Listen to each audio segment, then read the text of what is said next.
국군 포로.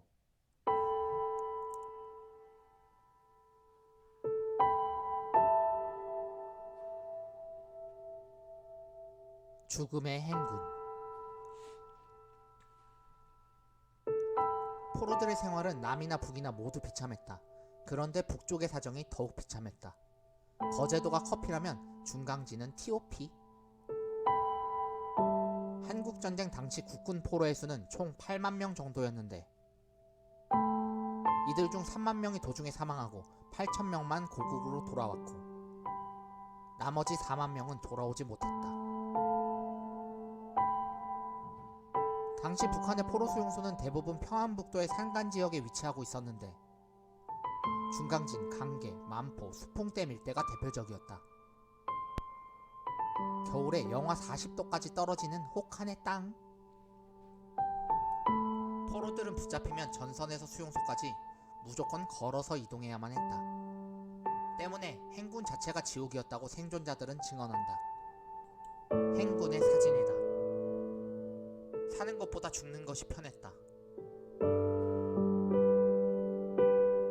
보급품이라고는 붙잡힐 때 입었던 군복과 군화가 전부였기 때문에 수백 킬로미터 길을 걸으면서 수많은 사람들이 헤어지고 떨어진 옷과 신발 때문에 부상에 시달렸고 겨울에는 혹한 속에서 떨어야만 했다. 중공군에게 잡힌 국군 포로들. 끌려갈 때 처음에는 이런 여유도 있었지만 그 중에서도 식사는 최악이라서 하루 40km를 이동하면서도 옥수수 한 개로 겨우 하루의 끼니를 때웠다. 못 먹은 터라 면역력이 떨어졌기 때문에 갖가지 질병에도 시달려야만 했었다.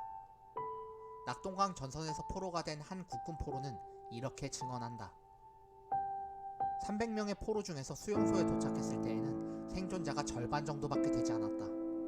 읍내의 제1인민학교에는 국군 포로들의 시체가 마른 고기처럼 널려 있었다. 포로들에 대한 대우는 인민군이 중공군보다 더욱 포악했다고 하는데 특히 인민군들은 이동이 어렵거나 저항하는 포로들을 보면 즉결 처형하는 경우가 많았다고 한다. 죽기 싫으면 날래 일어나라우.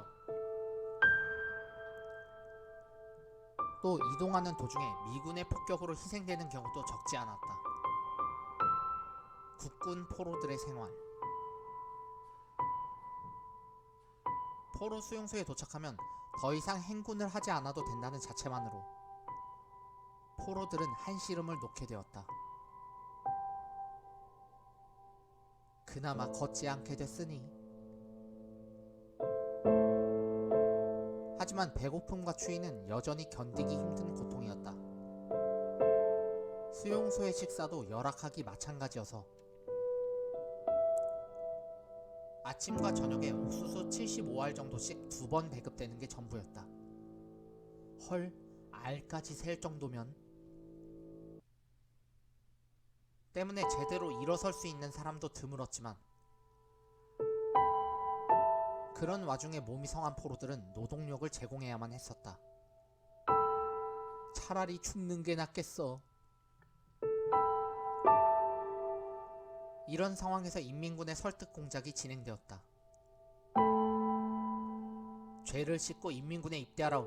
극하면 맘껏 먹을 수 있다우. 무엇보다도 배불리 먹을 수 있다는 것은 참을 수 없는 유혹이었다. 물론 김일성의 항일 무장투쟁이나 북한 사회의 우월성 등이 함께 선전되었다. 하지만 이런 열악한 상황 속에서도 북한의 수용소에서는 좀처럼 폭동이 일어나지 않았다. 허기져서 하늘이 노란데 폭동은 무슨. 그렇게 따지면 거제도의 포로들은 폭동할 힘이라도 있었던 것이다. 결국 상당수의 국군 포로들이 삶과 죽음의 경계에서 인민군에 자원 입대하는 길을 택하게 된다. 북한은 이들을 해방전사라고 치켜세우며 부족한 병력에 충원했다. 하지만 이런 선택 때문에 이들은 전쟁이 끝나도 영영 돌아갈 수 없는 몸이 되어버리고 말았다. 그렇다고 북한에서의 대우가 좋았던 것도 아니었다. 전쟁이 끝나고 이들은 모두 북한의 국민이 되었지만 국군 출신이라는 주홍글씨 때문에 체제 불안 세력으로 지목되어 끊임없는 감시와 차별을 받는 대상으로 전락하고 말았고, 대부분 광산 노동자, 건설 인부 등으로 강제 노역에 종사해야만 했었다. 국군 포로 출신으로 아오지 탄광에서 일했던 한 탈북자의 증언이다. 지하 400m 막장에 들어가면 숨쉬기도 바쁘지만 우리 포로들은 말 한마디 못하고 일하는 기계가 되어 묵묵히 일을 해야만 했다. 사람들은 우리에게 똥갓나 새끼라고 손가락질을 했다.